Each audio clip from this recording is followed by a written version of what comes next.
Republican leaders suck. Doesn't mean that Republicans, the individuals, the people that support the party suck. No, they're good people. They're hardworking. They have their beliefs. Their party takes advantage of them. I'm Shane Corey, and this is episode 9 of Independent Citizen.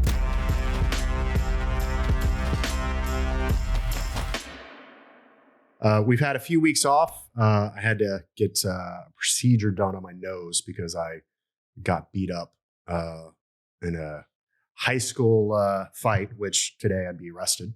But I wasn't as tough as I thought I was as a kid. But yeah, fixed that so I can breathe after 30 years, which is nice. So I apologize for not doing a show for a while. But we're back, and I'm excited to talk about this topic. I wrote about this on our site, independentcitizen.com, earlier this week, and I've been struggling with how to present this topic without honestly pissing everybody off.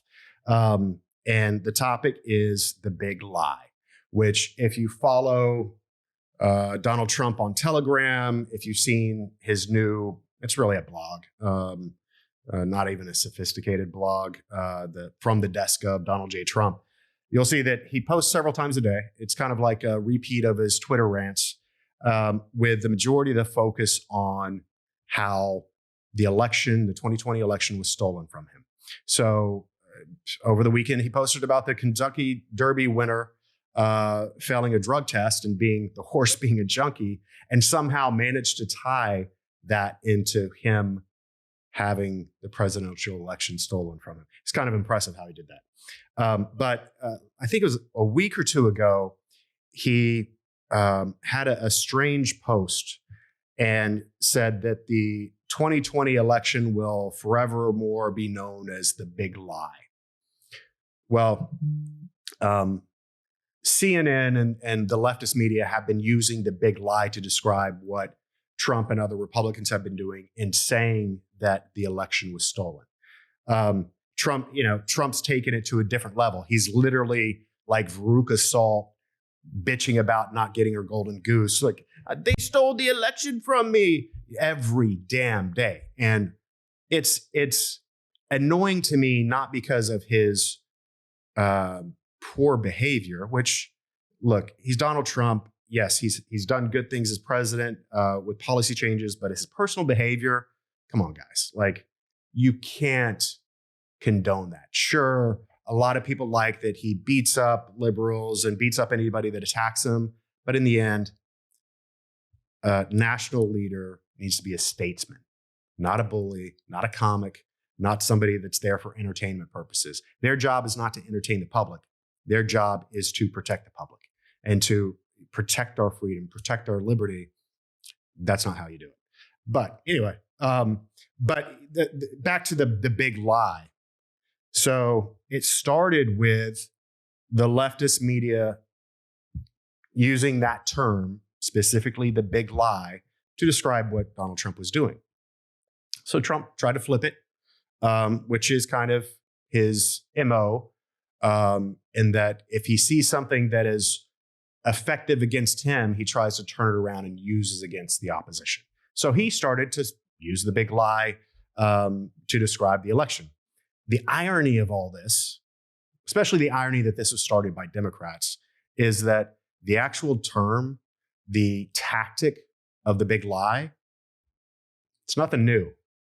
And it originated in 1925 in the written text of Mein Kampf by Hitler. No joke. So Hitler came up with that term because he saw it as an effective propaganda tool. And his minister of propaganda went and took that and turned it into an art form. So you probably heard the quote. It goes something like, you tell a lie big enough and often enough and it becomes a truth. That's paraphrasing what he said significantly, but that was really what Goebbels focused on. I don't even know if I'm pronouncing his name right. But so there's a lot of irony in that. But in the column that I wrote, I got into the specifics of the actual 2020 election and the reasons why I don't believe the election was stolen. I do a lot of other work, campaign consulting, fundraising, and was involved with some significant races last year. I'm a data guy. I pore over data all damn day long. So whenever we started getting primary returns last year, by August, I'm like, Houston, we have a problem. The primary returns, especially with absentee ballots, in the primaries. So where you can go and whenever you return a ballot, you can see in states that have party registration. Virginia, for instance, does not have party registration. So you just go and register. You don't register as Republican, Democrat, Independent. A lot of states do have, most states have party registration. And when you have that, you can actually track. So I can see that Wes returned his ballot. Well, not in Virginia, but let's say John Smith in Florida returned his ballot, and he's a Republican, and here's his voting history. Just hit the mic. So I can see what Democrats have returned their ballots and what Republicans have returned their ballots. I can see what Democrats, Republicans, Independents have requested a ballot and not returned it. So in the campaign world, there's a term called AB push and chase. So we push you to request an absentee ballot. This was vital last year because of the rule changes with COVID. I'll get to those in a minute. So we push you to request an absentee ballot. We send you text messages, we knock on your door, we send you mailers. Once you request it, then we chase you until you return it. We can see the daily returns. We log into Secretary of State websites and see the individuals that have returned their absentee ballots. So it's on a granular level. So by August of last year, Democrats were returning absentee ballots on a 4-to-1 ratio in a lot of places. 4-to-1.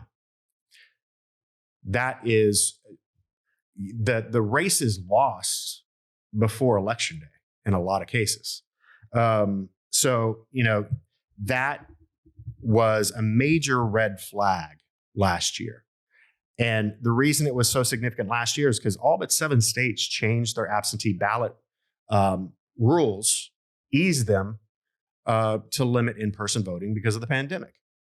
Now, Trump, in hindsight now, he says that's part of how they stole the election. But the RNC, the NRCC, the NRSC, they knew that these were being changed. And they were changed in a lot of Republican states as well. They had the ability to challenge that. They sat on their hands. They didn't do anything. And honestly, in my opinion, not wanting more people to vote because you're afraid you're going to lose, well, you need to change something else instead of getting less people to vote. That's what it comes down to. And it's not, the main point here is I've been doing this for 23 years, election-related work. And throughout my career, well, at least the last 15 years, Democrats hold a significant advantage with absentee ballots. It's not because they have rooms of minions filling out fake ballots and submitting them and looking up dead voters. That's not the case. It's because they have a better, much better, significantly better AB push and chase program. So Democrats, really for the last 20 years, they've been using 2 platforms that merge into one. It's now called NGP Van. You can look it up. It's a beast. It is a get out the vote tool. So it helps people, volunteers and campaigns manage the data, reach voters, get them to return ballots, get them to request ballots, get them to the polls. And they've been using the same system for a very long time now, and it's an effective system. They maintain the data well. The call completion rates are significantly higher than what we have on the Republican side. The Republicans, run by the RNCC and especially the NRCC, they have other tools that they provide to campaigns. One is, actually, I don't want to mention the name, but it is a tool you use on your phone, and you go around, has a call list, walk list. Damn thing didn't work. If there was 5G in the area last year, so if you were in a urban area that had 5G, for some reason the doggone app didn't work. Not to mention the data was all crap. They've been recycling this data, forever, but not really enhancing and improving it and checking it. So the call completion rates, as far as you as a volunteer going and calling somebody and talk to them about a candidate, that you're spending your time to help. You're not getting paid. You're out there and literally just trying to make a difference to support your beliefs. You can make 100 phone calls and be lucky to reach one person. The data was bad, still is bad. The systems are bad.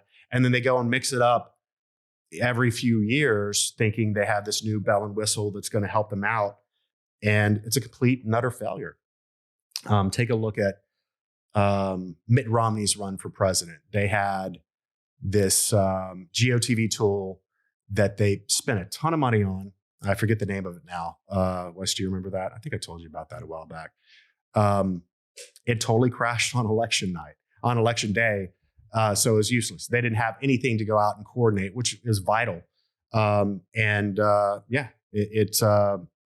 was an abysmal failure that was hyped as this, super winning tool. But that's what Wes just brought up, that the Romney tool that failed on election night was Project Orca. Not Project Orca, just Orca, I believe. A complete false hope provided to a presidential campaign that was an utter failure that nobody really took responsibility for. So, but I've been wandering off topic, focusing on this. But in the end, the 2020 election was not lost because of fraudulent voting, because of fake ballots, or even the excuse about the rule changes with COVID. And it's evidence enough that with the massive amount of money at the disposal of the Trump campaign and the party, where they really didn't devote a lot of resources, a lot of money. Take a look at the FEC reports. They didn't put a lot of money into the attorney's fees or anything like that for investigating or fighting, challenging the election results in court. Just a minuscule amount was spent compared to the just enormous amount of money they raised post-election. It was $500 million.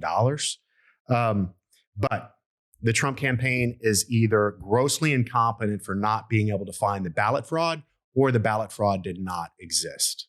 The truth is that it didn't exist. That didn't happen.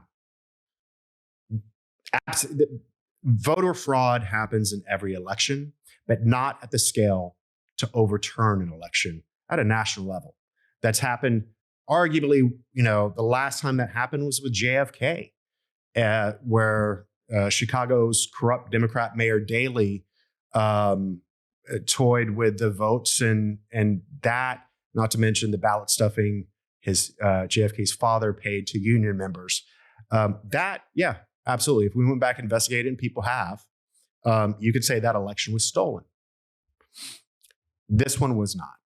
This was, in the end, the incompetence of Republican Party leadership and the arrogance, because they were aware they had these problems. I raised the red flags personally to the highest levels. And the response was, oh, we have it under control. No, you didn't. Not at all. They simply failed to do their job in two ways. One, creates competent data systems and GOTV tools, get out the vote tools, to be able to reach voters during absentee voting periods, early voting, and election day. The biggest failure, and I think this is the biggest failure of the Trump campaign and Donald Trump himself, is that he did not work on any voter persuasion. He played to his base, and his base was not big enough to sustain a win. You're going to lose some support going into your second term. People are going to get upset with one thing or another that you did. You have to find voters to replace those folks. Trump, if anything, incited the left on a daily basis by trolling them with ads and comments and anything. And then you had the people that there were swing voters last year, and he didn't win them over. So, the big lie, it's it's damaging in many ways. The big lie is not that the 2020 election was stolen. It's not. It's not. If you disagree with me, comment, shoot me an email, go to the site. I'd be happy to pick up the phone and talk to you about it. This is it's not realistic. It's not believable. Honestly, it's flat out bullshit. Absolute bullshit. And I can prove it in a dozen ways. All right. The big lie, the big harm here is that going forward, the Republican Party is going to be crushed because of the drop in voter confidence. So there are people that donors, large donors I know, that their friends, they are not interested in supporting races and PACs going forward because they think, oh, we're just throwing our money away because it's going to be stolen. These are smart guys. These are billionaires. But they have fallen for this because they have, love for Trump. They believe what he says. And in this case, Donald Trump is dead wrong. He's a sore loser and he just won't accept the failures of the party and his campaign and himself. Then you're going to have the erosion of voter confidence and people aren't going to turn out to vote. I'll give you a great example of that. Georgia runoff that happened this year. So I took a look at these numbers, and in November of last year, you had 3 candidates on the ballot. You had in one of the Senate races in Georgia, you had Ossoff, Perdue, and a libertarian named Hazel. Hazel got 2.32% of the vote, 115,000 votes on election day in November. So that triggered a runoff. Nobody broke 50%, really because Hazel took away 2% plus of the vote, which, hey, that's the right of an independent or third party candidate to run. People are saying, oh, it cost Perdue the election. No. If you wanted to win, then you have to go out and earn the vote of people who may be libertarians or swing voters or whatever with your campaign and with your policies and your past performance as well, because Perdue was an incumbent. So they go to the runoff when, Wes, that was in January? Yeah. Okay. So the Georgia Senate runoff, both races went to runoff. I just took a look at one of them.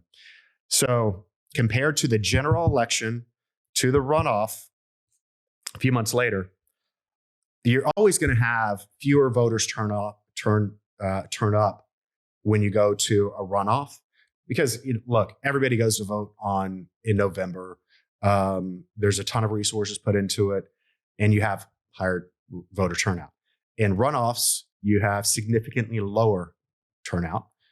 Even midterms or any kind of special elections, you have significantly lower turnout.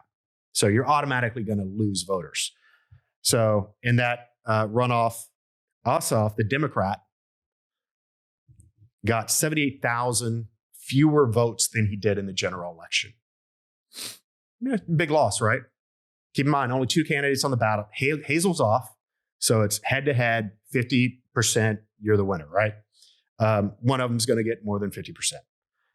Perdue, the Republican, after months of railing about how elections are rigged and how your vote is stolen, how people are submitting fake ballots and dead people are voting and this and this and that, just daily, constantly pounding it, bitching in that Veruca salt.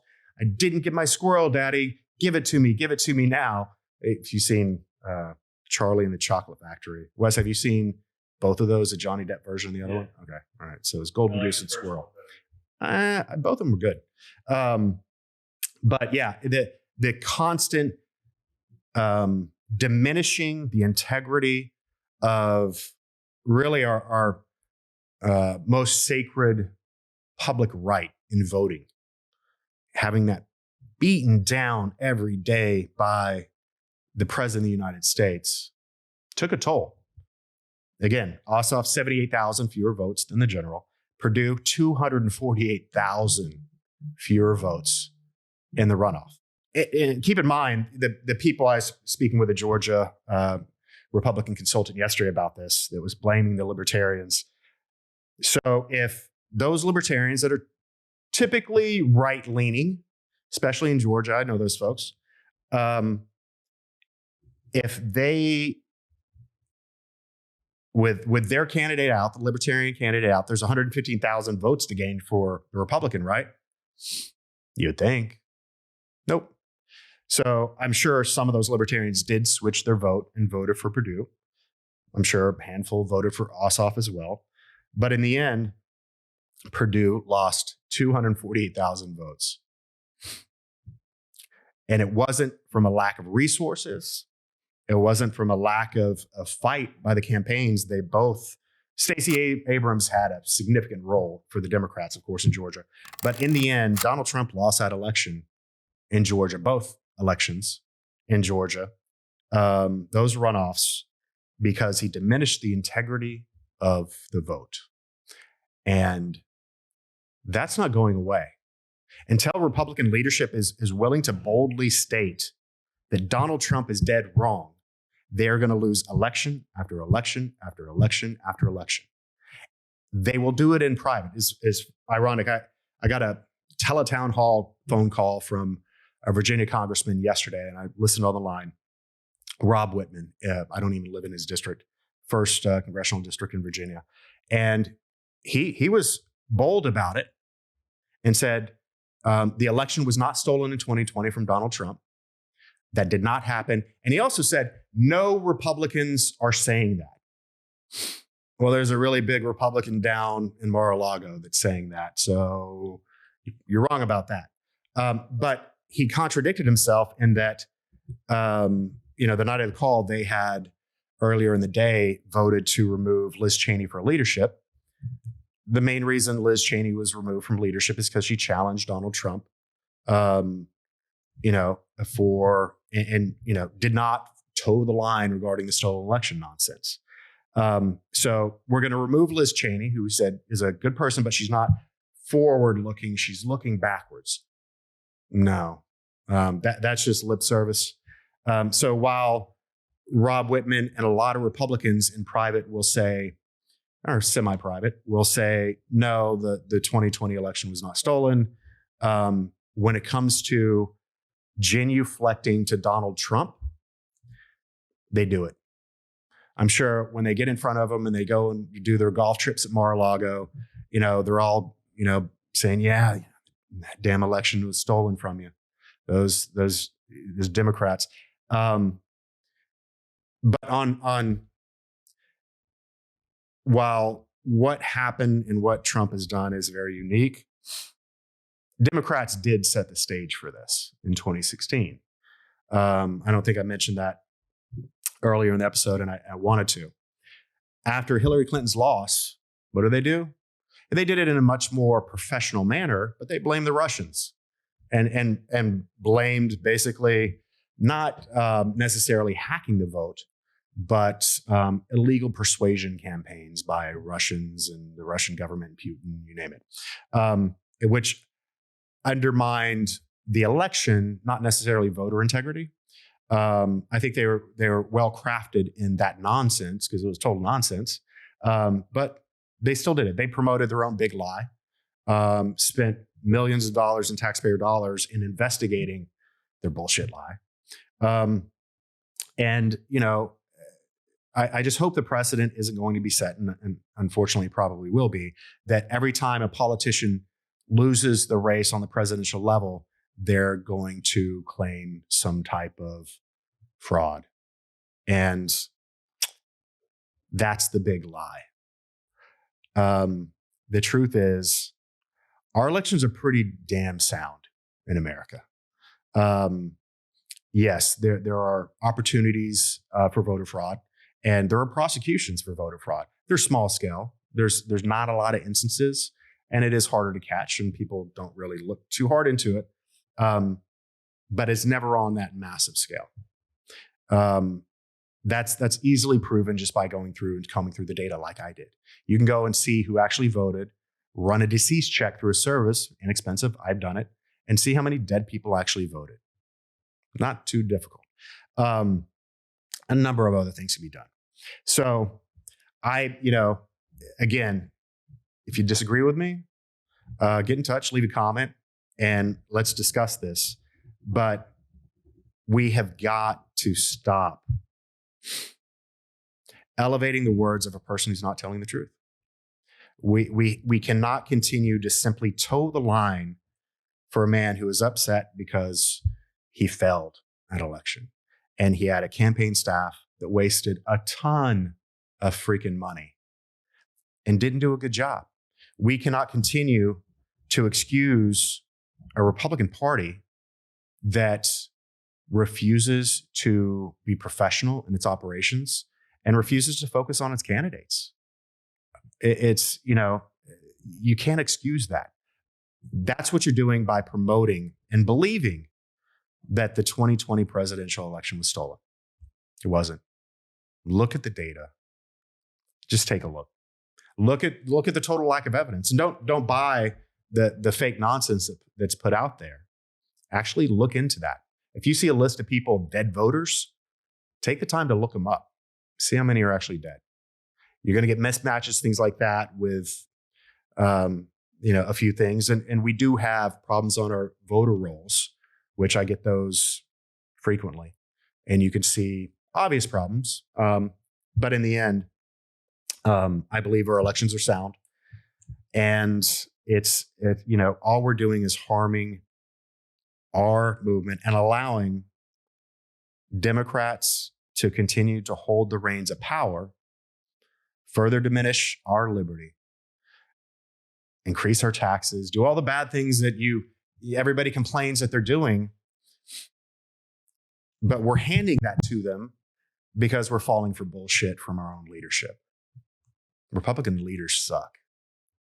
Doesn't mean that Republicans, the individuals, the people that support the party suck. No, they're good people. They're hardworking. They have their beliefs. Their party takes advantage of them. I'm not a Republican Party member, never will be, never have been. I do traditionally vote for Republican candidates, but I address each candidate on their own merits and cast my vote that way. And unfortunately, not a lot of folks do that, and Republican leadership automatically will expect you as a voter to vote for the Republican on the ballot because you're a Republican, and for you to donate to that Republican. And if you don't, you're not a good patriot. No, they suck. So anyway, don't fall for it. Thank you so much for taking the time on this episode to watch. Leave a comment. Happy to engage. Like, subscribe, and I'll see you next time. Thanks so much.